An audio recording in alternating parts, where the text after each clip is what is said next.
I made you one for you. Tell me if I need one for you. Tell me I made you one for this song for you. What's that you cost, man?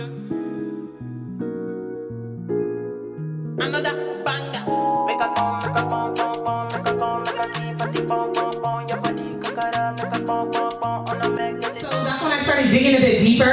That was when I started my YouTube channel. And so when I started that channel, the main purpose was to help other people channel their purpose.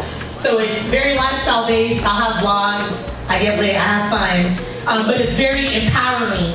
And I help motivate other women, mainly it's targeted towards women. I was able to still graduate within my 4 years and add business to my major. You want to make them proud of you, naturally. So I originally was pre-med.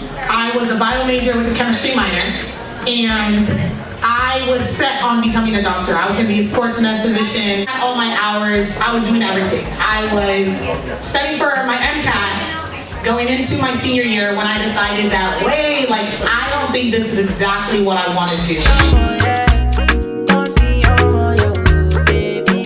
I do 3 different things. And one of them, which is my full-time job, which is why I'm here in Chicago, is being a digital sales specialist at IBM. What I'm doing at my job is interesting. It's very interesting. But is it my number 1 passion? No. But what am I learning from there that's going to transfer into my actual passion? That's the key. So you have to always try to remember what your ultimate goal is while you're working the job, or while you're getting the degree, or while you're in that space, in that season of your life that's not necessarily as clear. So for example, you would, if you all do read different articles and look into autobiographies of successful people, if you ask them what they were doing when they were in their 20s, is nothing like what they're doing now. So it's almost like, oh, I never heard of this person, and now all of a sudden overnight they became successful. No, they were grinding. They were in their 20s trying to figure it out. They were driving cabs. They were coding. They were doing a bunch of random stuff that didn't make sense until they figured out, oh, let me put together Uber. Let me get an app. Let me disturb the industry. It's different things like that.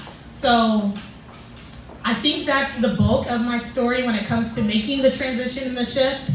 One thing I will say as far as what is it like being an entrepreneur, it's difficult, it's hard, it's not easy, and it's not fun.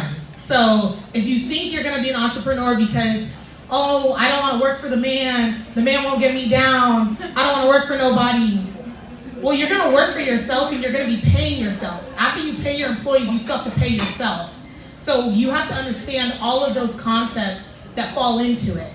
And that's why I am a big advocate for being a part of something that's bigger than you before you start building your own empire.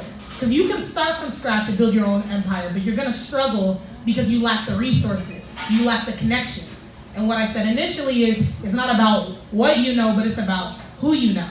So if you know someone that can plug you, that can elevate you, that can invest in you, that could be a sponsor, that can say, hey, here's 50K because I believe in your dream. Why would you try to make it work on your own? You see what I mean? Everyone wants to be self-made. I haven't made, I didn't need no help. You guys weren't with me shooting in the gym. Cool, that's cool, but you can't necessarily go that far if you are depending on only yourself. You need a team, you need support, you need that help around you. I think those are all of my points on that topic. The tip of advice that I would have is when you don't see an opportunity, don't look at that as something negative, just create your own.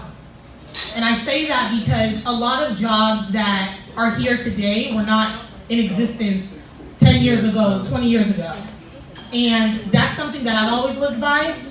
The job and what I'm currently doing in my life now was not necessarily created. It did not exist. It's more so about one person saying, hey, I think this is my hobby and my passion. I like it enough. Enough people will buy into it, believe in it, and now I'm gonna monetize it.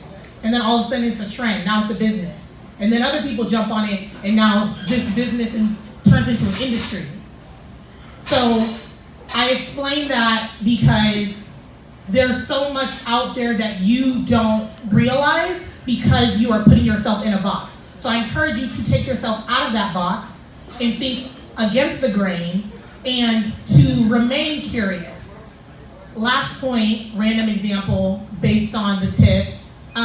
Me being present and here in Chicago, the job that I'm currently working at, my full-time job, did not exist 6 months ago. When I initially applied and started with my job in October, they only had the position available in the Dallas office. It wasn't until April that they finally opened up the position in 2019. So I say this again because I'm a living testament of it. If you don't see an opportunity, don't look at it as a negative. An opportunity will come, or you will create it, or someone will create it. That's fact. That is all. Have a good